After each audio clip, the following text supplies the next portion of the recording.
The morning sky above Honshu was clear and sharp, a pale blue canvas scarred by contrails. At 23,000 feet, the roar of engines rolled like distant thunder.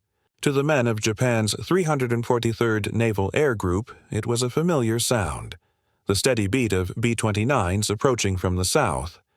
For months, the bombers had come alone. No fighter could escort them this far.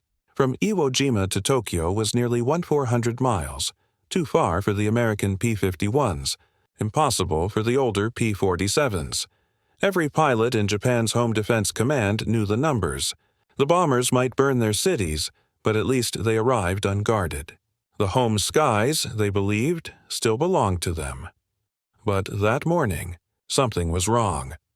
As the interceptors climbed to meet the incoming formation, the sun behind them flashed on something silver, fast-moving shapes above and to the west.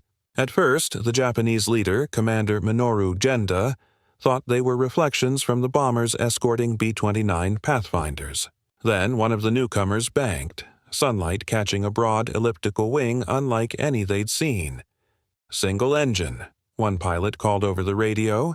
"Not Mustangs. Not Lightnings." The formation closed in.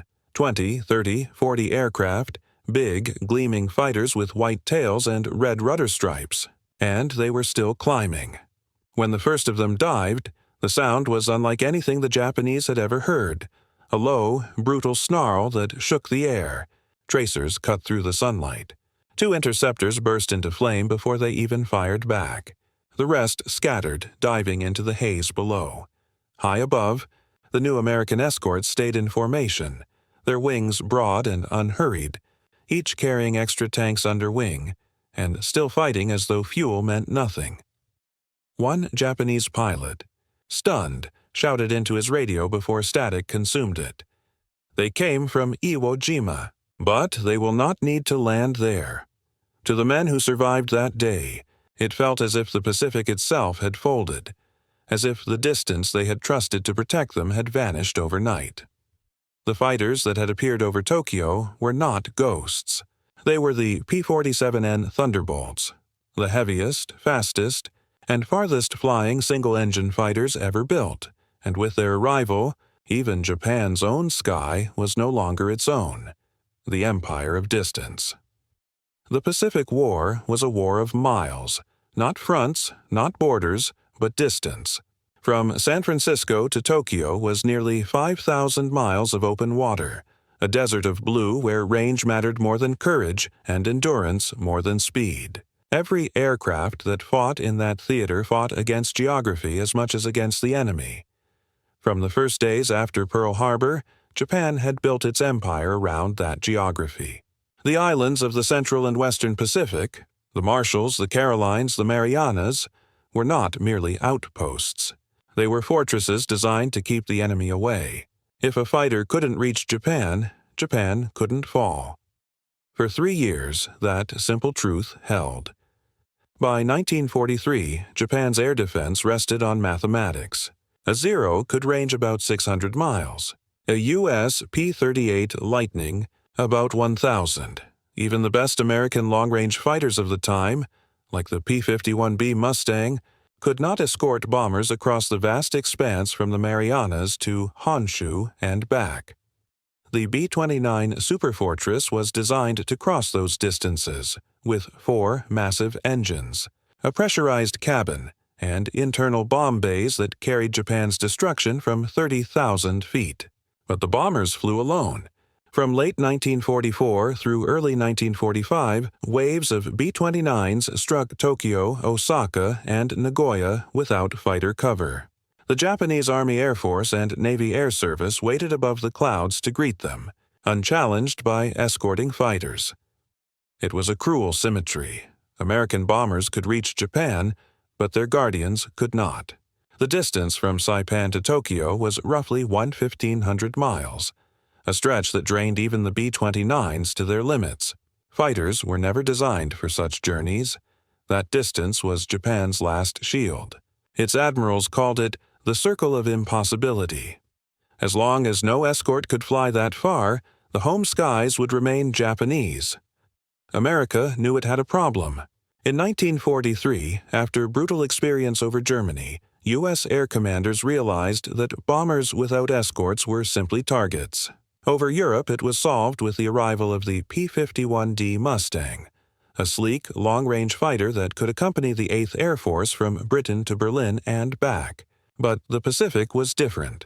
It was twice as wide, its islands scattered, its missions 6 or 8 hours long. The existing P-47 Thunderbolt, a masterpiece of engineering, was already the heaviest single-engine fighter in service. But it was short-legged, barely 800 miles in combat radius. On the scale of the Pacific, that was nothing. Pilots joked bitterly that the Jug, beloved for its toughness, could cross a puddle but not an ocean. Still, the Thunderbolt's strengths were undeniable. Its massive Pratt & Whitney R2800 double wasp engine made it nearly indestructible. It could dive faster than any other fighter in the world. Its .850 caliber machine guns shredded bombers, tanks, and ships alike. If only it could stay airborne longer. In late 1943, engineers at Republic Aviation began studying ways to give the P-47 wings wide enough for the Pacific, and fuel tanks deep enough for war without end. It would take 18 months of redesign, testing, and desperate logistics before the solution arrived. But in those 18 months, the balance of the sky would change forever. Meanwhile, in Japan, complacency set in. The Imperial General Headquarters noted the rising intensity of the American bombing campaign, but still considered it survivable. Every intelligence estimate agreed. American fighters had no way to reach the home islands. Japanese pilot Saburo Sakai, one of the Empire's most experienced aces, later wrote, "We did not fear their fighters. They had great machines, yes, but they were chained to short distances. Over our home, we believed we were untouchable." The Japanese air staff even redeployed elite intercept units to distant airfields, saving them for the decisive air battle they expected when the Americans finally invaded. Few believed that the sky itself could become the battlefield first. But at Republic's factory in Farmingdale, New York, draftsmen were already drawing the aircraft that would erase that illusion.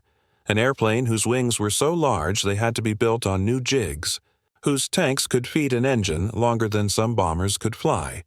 It would be called the P-47N, and it would end the age of distance, building the Thunderbolt that could cross an ocean.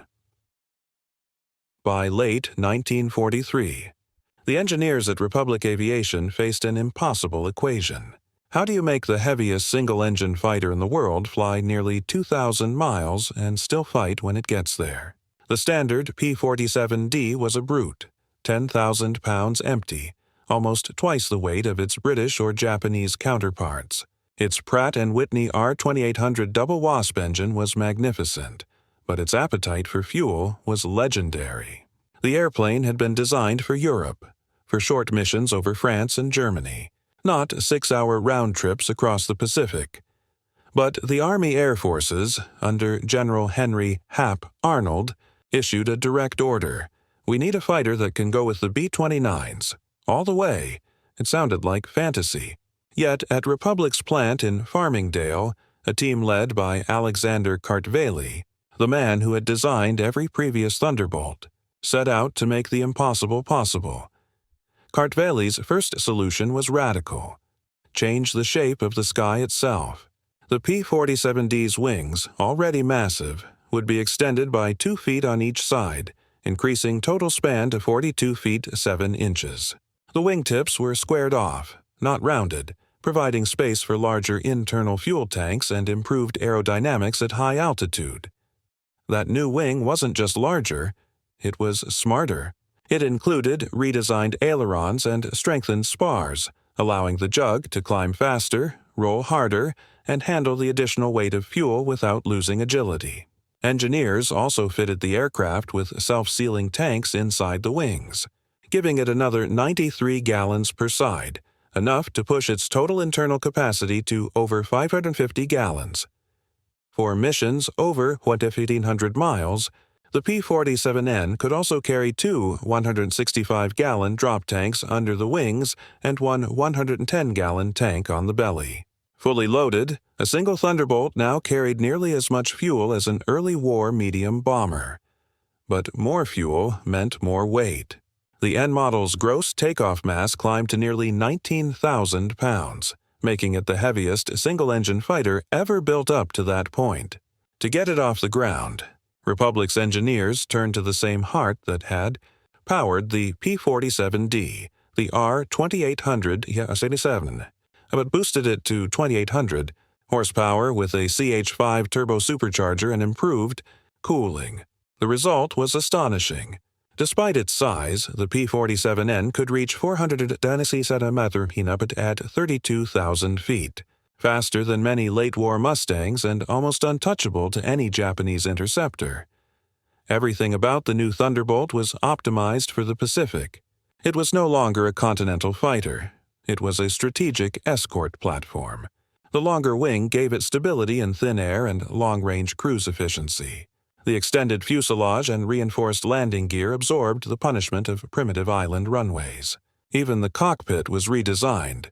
Larger canopy, simplified controls, improved autopilot, and extra oxygen for missions lasting up to 8 hours. But its most important addition was invisible: fuel management. The P-47N's new system allowed pilots to burn from outer drop tanks first, then feed from wing tanks in sequence, maintaining balance throughout the mission. A new electrical selector panel controlled the flow, a small innovation that kept pilots alive halfway to Tokyo.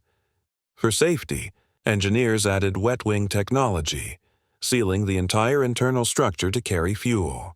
It was the first American fighter to use that design successfully, a concept that would become standard in post-war jets. In early 1944, Republic rolled the first prototype onto the runway at Mitchell Field, Long Island. Test pilot Mike Ritchie recalled that it looked like a P-47 on steroids, long-legged, broad-winged, and hungry for sky. On its first long-range test flight, the prototype covered 1,850 miles without refueling. The engineers had done it. The Thunderbolt, once mocked as short-ranged and heavy, had become the first single-engine fighter capable of escorting bombers to Japan and returning safely. Production began immediately. The U.S. Army Air Forces placed orders for more than 1,900 aircraft. The new Thunderbolts rolled out of the factory with distinctive blunt wings and white tail stripes, earning them the nickname the Pacific Jugs. By early 1945, the first P-47N squadrons, the 318th and 413th Fighter Groups, began arriving on Saipan, Guam, and Iwo Jima. The pilots who stepped off the transports were stunned by what they saw. Their fighters were nearly the size of light bombers. Fully loaded with fuel and ammunition, each aircraft weighed over 9 tons. Yet, when they lifted off, the Jug's massive turbocharger and wide wing made it feel steady, confident, almost indestructible. Every island base was a furnace of heat, coral dust, and noise. Ground crews worked in tropical storms, patching aluminum and hand-loading the heavy .50 caliber belts into 8-wing guns. The P-47Ns stood in rows under the brutal Pacific sun, their paint fading to dull silver, their propeller blades marked with salt streaks. But when they started their engines, the roar was unmistakable. The sound of 18 cylinders and twin turbo impellers filled the island like thunder trapped in a bottle. Pilots who climbed into those cockpits knew what they carried: fuel for 8 hours, ammunition for 10 minutes, and the promise that Japan's skies were no longer out of reach. The transformation of the P-47 from a short-range brawler into a transoceanic escort was one of the great engineering leaps of the war, and one of the least understood. By spring 1945, the P-47N had become something new, a fighter that could travel halfway across the Pacific, fight at full throttle over enemy territory, and then still have enough fuel to fly home. The Japanese would soon learn what that meant. In fire and disbelief, high above the home islands, men of range, the pilots who outflew the Pacific. By the spring of 1945, The American pilots flying the new P-47N Thunderbolts had become the loneliest men in the air. They flew farther, longer, and higher than any fighter pilots before them, 6-hour missions that crossed entire oceans, stretching both machine and body to their limits. In the Pacific, courage no longer meant facing gunfire. It meant staying conscious at 30,000 feet after 5 hours of monotony, thirst, and the constant drone of an engine that could never be allowed to fail. A typical mission from Iwo Jima to Tokyo began before dawn. Pilots woke in humid tents, their flight suits stiff with salt and sweat, their breakfast heavy with powdered eggs. Ground crews fueled the Thunderbolts until the wings sagged under the weight. More than 2,000 liters of high-octane fuel spread across internal and external tanks.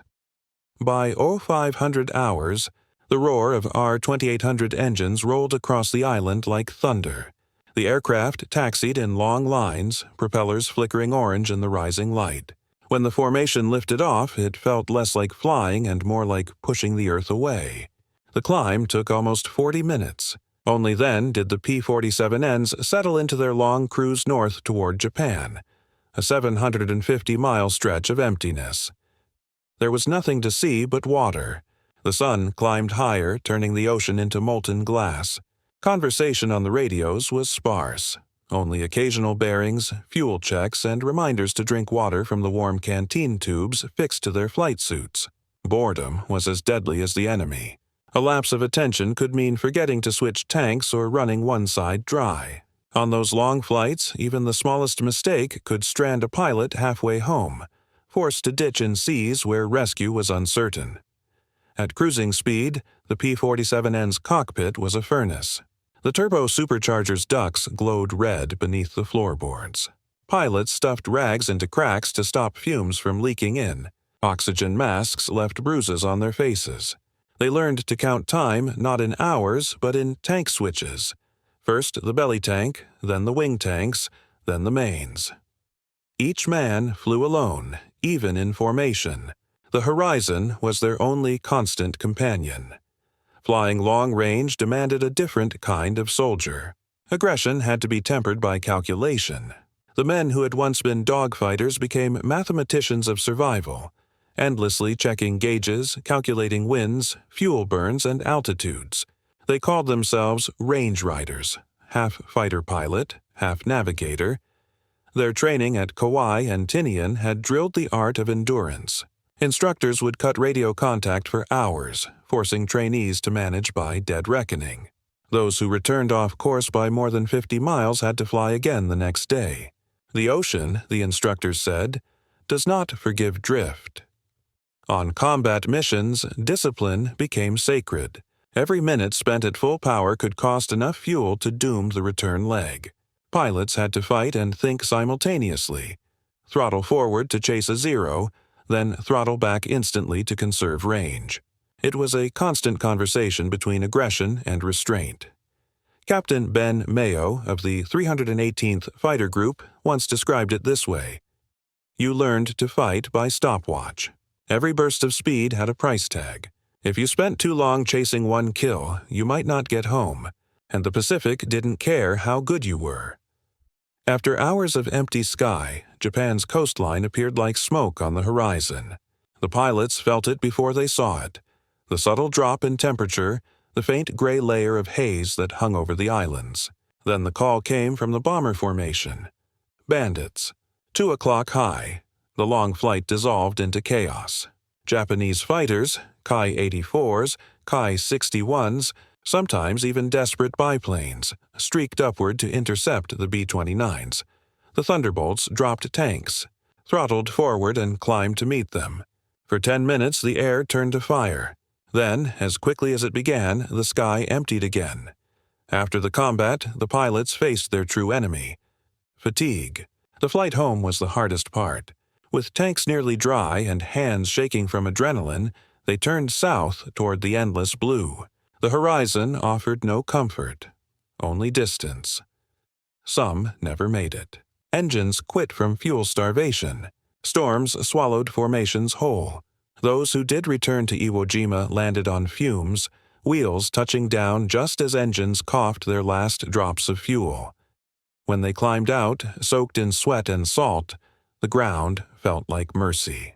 The ground crews didn't cheer. They simply nodded, another 6-hour circle complete. The P-47N pilots aged fast. Missions blurred together. Sleep came in fragments. Letters home spoke not of fear, but of fatigue. One pilot wrote to his wife, "You don't feel brave after 6 hours over water. You just feel smaller than the ocean." Another described the odd loneliness of success, shooting down an enemy aircraft, then spending the next 3 hours staring at nothing, replaying the moment until it lost all meaning. But beneath the exhaustion lay pride. They were flying the first fighter in history that could cross an ocean, fight, and return. They were proving that distance was no longer protection, that nowhere on Earth was out of reach. When the war ended months later, many of them still struggled to believe what they had done. Some described dreams of endless horizons. Others could still smell the engine oil and hot rubber of takeoff. For all of them, the P-47N was more than a machine. It was proof that persistence could outfly the world's limits. In those months before the end, the men of the Thunderbolt squadrons didn't just fly farther, they redefined what flight itself could be. They turned endurance into strategy, patience into a weapon.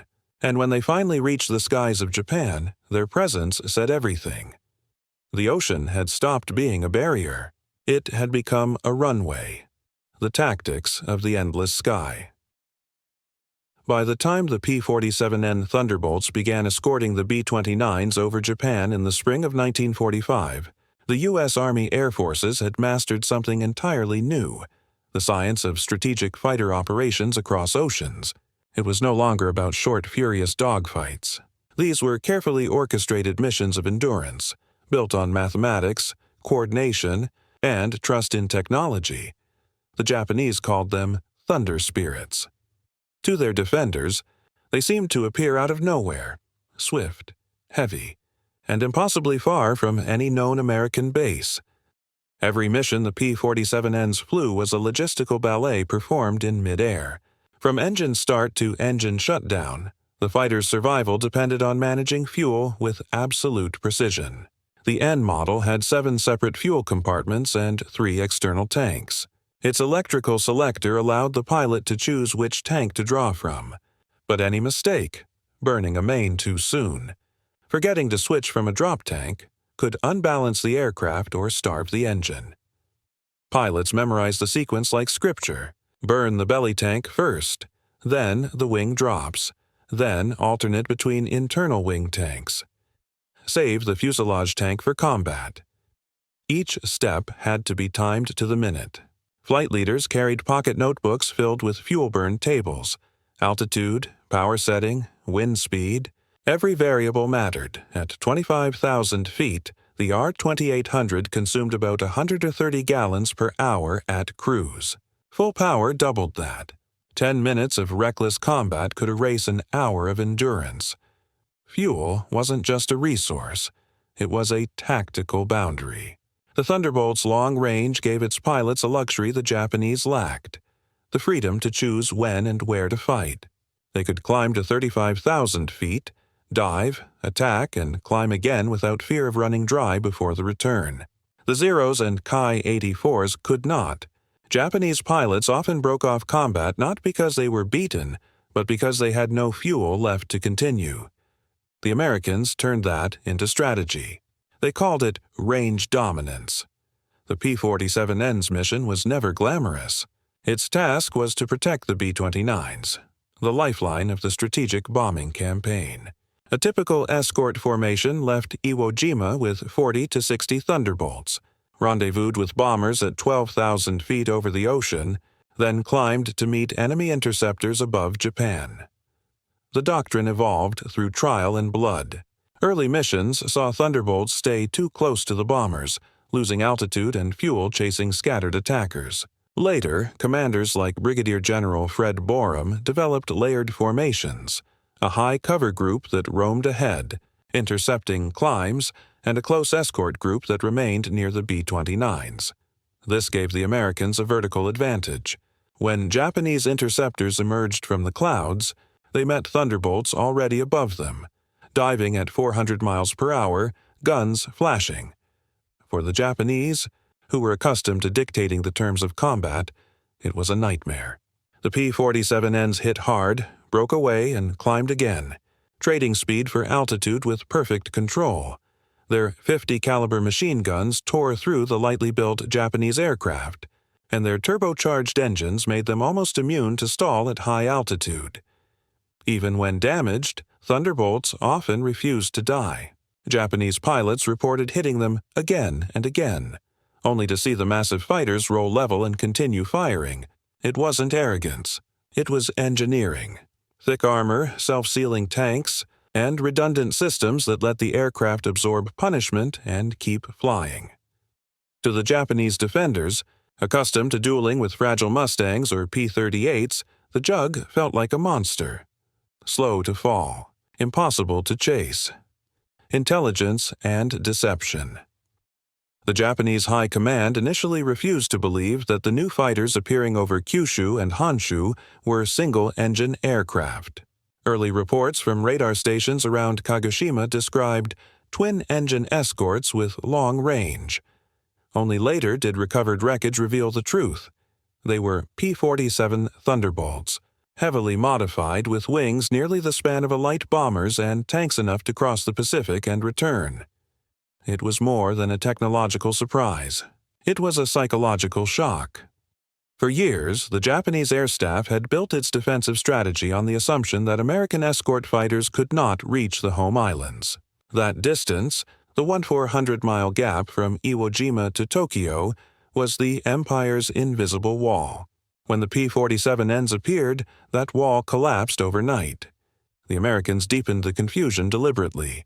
The first few missions were disguised as Bomber Pathfinder flights, mixed formations of Thunderbolts and B-29s, Japanese. Interceptors scrambled to meet the bombers and suddenly found themselves diving into traps.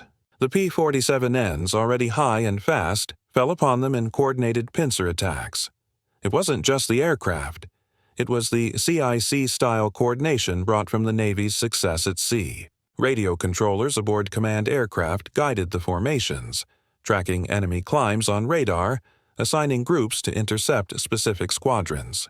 The result was organized chaos from above, and from the Japanese perspective, it seemed like omniscience. Japanese ace Major Yohei Hinoki described the experience in a post-war interview. They came from everywhere at once, above, behind, and in front. They flew as if they could see us before we could see them. We could not understand how they reached us, nor how they knew where to be. That bewilderment spread quickly through Japan's fighter command. Reports of new American types flooded Tokyo, each more exaggerated than the last. Thunderbolts with auxiliary jet engines, Thunderbolts with 5-hour combat endurance, Thunderbolts that could fly from Alaska. None of it was true, and all of it reflected a deeper truth. Japan no longer understood its enemy's limits. The P-47N didn't just fight, it transformed the scale of air warfare.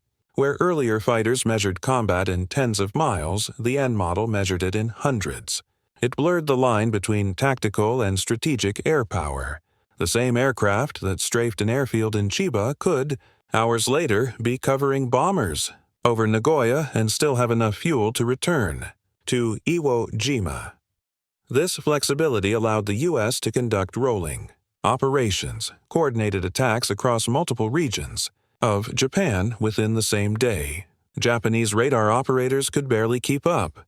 Enemy sightings from Kyushu to Tokyo occurred simultaneously, suggesting to confused observers that the Americans had somehow doubled their fighter strength overnight.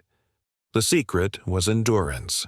By the time Japanese interceptors took off to defend one target, the P-47Ns had already shifted to another.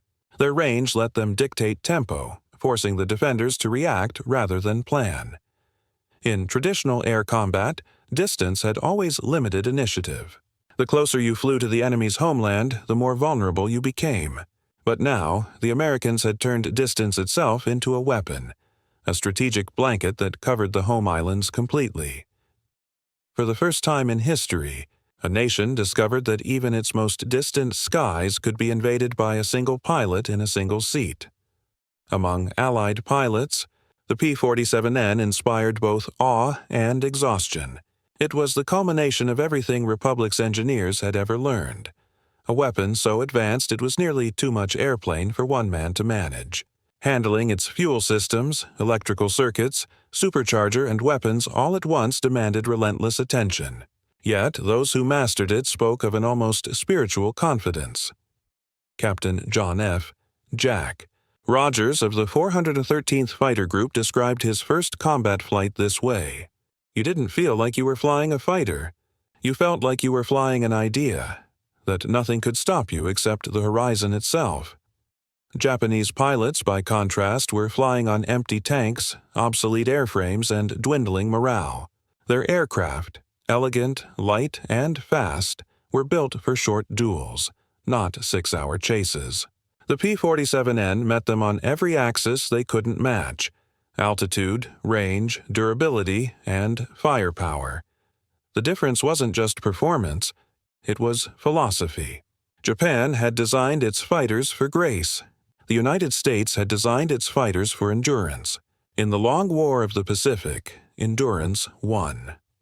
By summer 1945, the P-47N had proven what few believed possible: that a single-engine fighter could project power across oceans and dominate enemy skies thousands of miles from home. It was the final step in the transformation of air war, from local to global, from tactical to strategic, from the limits of fuel to the infinity of reach. And when the Japanese pilots finally understood that those Thunderbolts had come all the way from Iwo Jima and could go back again, the psychological collapse was complete. The dawn broke with a metallic haze. Rows of silver Thunderbolts stood heavy with fuel, each loaded to the limits of what its wings could bear. Ground crews moved like ghosts through the exhaust fog, tightening cowling bolts, checking .50 caliber ammunition, and chalking names onto cowlings. Lucky Lady, Tokyo Express, Old Jug. The target was Nagoya, 350 miles away. Estimated flight time, 7 hours, 40 minutes. The P-47Ns would escort a strike group of B-29 superfortresses, protect them to the target, and then sweep for enemy airfields on the return. It would be the longest single-seat fighter mission in history up to that point. At 0500, the first Jug rolled down the coral runway. The engines thundered, throwing grit into the humid air. The aircraft lifted slowly, its drop tanks wobbling beneath the wings. One by one, they rose into formation, a slow spiral upward into the pale light. Beneath them, Iwo Jima shrank to a black rock in a silver sea. Captain Thomas Red Miles, 413th Fighter Group, checked his gauges. Oil pressure green, fuel selector on belly tank. He'd done this a dozen times before, but today something felt heavier. The sky itself seemed infinite. Thunder lead to strike 1, the radio crackled. Rolling at Angels 28. Time on target, 0900. The formation stretched east to west, a silver arc of fighters climbing toward the rising sun. For 4 hours they flew over nothing, just ocean and silence. Even at 20,000 feet the air shimmered with heat. The pilots loosened oxygen masks, stretched hands, and tried not to think about the miles still ahead.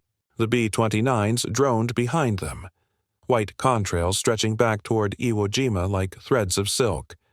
Then, faint on the horizon, a thin gray band appeared, the coast of Japan. There was no ceremony, no announcement. Just land after endless sea. Below, villages clung to the coastline. Rice paddies flashed like mirrors. Somewhere in the haze, sirens began to wail. Miles flipped his gun safety off. The gauges were steady, fuel still ample. For the first time in the war, he realized he could fight over Japan and still make it home. At EO 9:15, radar controllers aboard the lead B-29 called it Bandits, 2 o'clock high, Angels 28. The Japanese Army Air Force 244th Sentai, based at Chofu, had scrambled 20 Kai-84 Franks to intercept. They expected bombers, not fighters. From the sun, the Thunderbolts dived. The first pass was clean and brutal. A Ki-84 exploded before its pilot even saw his attacker. Another rolled hard left, streaming smoke. The Japanese formation shattered instantly, scattering into defensive turns.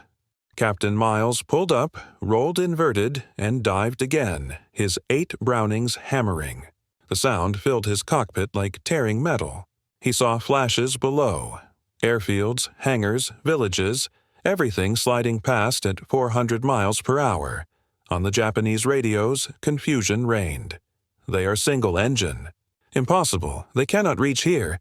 They dive faster than Mustangs. One Japanese pilot, Lieutenant Shogo Takuchi, barely escaped the first attack. He later recalled, "They came from high altitude with great speed, and when we turned to pursue, they climbed away again. Their endurance was terrible. We waited for them to break off, but they never did." The dogfight dragged on for 20 minutes, an eternity in aerial combat. When the P-47Ns finally rejoined their bombers, 8 Japanese aircraft had been destroyed, 3 more heavily damaged. The Thunderbolts lost none. Word of the engagement spread quickly through Japan's Air Command. Reports arrived from Kyushu, Tokyo Bay, and the Kanto Plain. New American fighters escorting bombers all the way from the south.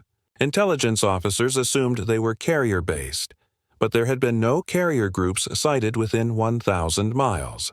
Others suggested they were Mustangs operating from Okinawa, but radar tracks disproved that, too.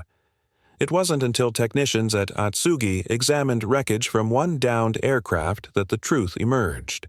The tail section bore the Republic Aviation serial number and the code P-47N-1RE.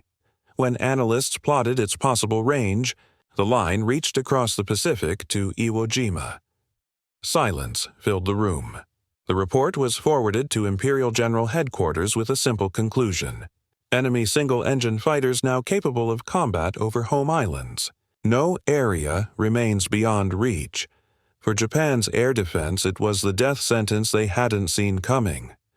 The men who flew that first escort mission returned to Iwo Jima at dusk. Most landed with barely 50 gallons left, less than 10 minutes of fuel. The sun sank behind the volcano of Mount Suribachi as their engines sputtered to silence. They had flown over the horizon and back, proving what no one had thought possible. For the Japanese pilots who survived, the experience was worse than defeat. It was revelation, the realization that distance itself, their last ally, had betrayed them, when the sky itself betrayed them. By June 1945, the pattern was unmistakable. Every few days, American radar at Iwo Jima lit up with new mission codes, Strat Fighter Escort Operations. Dozens of P-47Ns launched before dawn, disappearing into the haze toward Japan. Hours later, reports would come back through intercepted Japanese channels. Enemy single-engine fighters observed over Yokohama. Unknown type engaging near Nagoya. Multiple Thunderbolts over Kyushu, attacking airfields. To the defenders, it made no sense. The distance from Iwo Jima to the home islands was a barrier they had always trusted. 700 miles of ocean that no single-engine fighter could cross and still fight. But the Thunderbolts didn't just cross it. They stayed for hours, strafing airfields, rail lines, and convoys before turning home. The Japanese air staff called emergency conferences in Tokyo and Hamamatsu. Commanders brought maps, charts, and fuel calculations, spreading them across tables beneath flickering lamps. "It cannot be," one colonel said. "No engine could fly that far." But wreckage and photographs told a different story. American escort fighters had been sighted from Kagoshima to Chiba, a distance that covered the entire heart of Japan. The Thunderbolts were no longer just escorts. They were hunters. Once the bomber streams reached Japan, the P-47Ns detached and fanned outward, sweeping ahead of the B-29s to silence flak batteries and scatter interceptors. Their heavy armament, 8 Browning M2s with 425 rounds each, shredded parked aircraft and radar sites. On June 10th, A group from the 318th Fighter Group attacked Matsudo Airfield east of Tokyo. They destroyed 20 enemy planes on the ground and returned to Iwo Jima with no losses. The Japanese defenders had taken off too late. By the time they reached altitude, the Americans were already turning back across the sea. 2 days later, Thunderbolts struck again, this time hitting Kagoshima, then Kanoya, then Yokosuka within the same week. It wasn't just the damage that stunned Japan. It was the tempo. For years, the Empire had counted on time. The long approach of bombers gave hours of warning. Now, Thunderbolts appeared without pattern, without pause. A Tokyo newspaper, under strict censorship, wrote cryptically, "The enemy attacks now come as if from the sky itself." Without ships, without bases. It was not poetry. It was truth. For the pilots defending Japan, the effect was devastating. They had been trained for short, decisive engagements. Launch, climb, intercept, return. Every sortie was measured in gallons, not hours. The Thunderbolts reversed that logic. They appeared early, fought hard, and vanished only after the last Japanese aircraft fell or fled. Lieutenant Tatsuo Hasegawa, a veteran of the 47th Sentai, recalled later, "At first we thought they were carrier planes. Then we realized there were no carriers. We thought they must come from Okinawa. But Okinawa was too far. When we learned they came from Iwo Jima, from across the sea, we felt as if the horizon had lied to us." He described one mission over Nagano Prefecture. We climbed to intercept bombers. Before we reached them, the Thunderbolts came down on us from above. Their speed was terrible. They fired and climbed again. We waited for them to leave, as American escorts always did when their fuel ran low. But they did not leave. They returned again and again. We could not understand how they could still fight. What Japanese pilots didn't know was that the P-47N's new fuel system gave them 45 minutes of reserve combat time. A margin no Japanese aircraft possessed.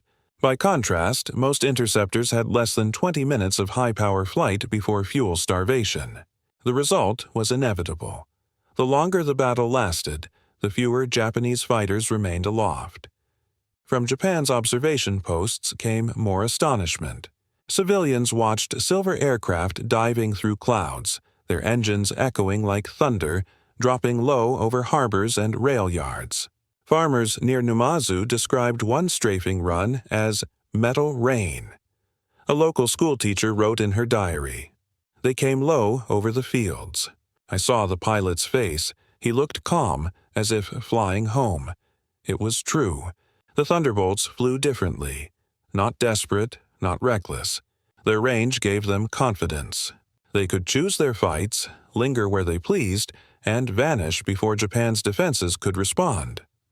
By July, Japanese ground crews began abandoning forward bases. "It is useless," one report from the 55th Air Regiment read. "The Americans find us wherever we go." The moment of realization. At last, in mid-July, Imperial Intelligence issued an internal memorandum to the War Ministry. It was only 3 pages long. Subject: New type American fighter capable of operations exceeding 1,300 nautical miles. Believed to be variant of P-47, maximum speed, 470 hektometer armament.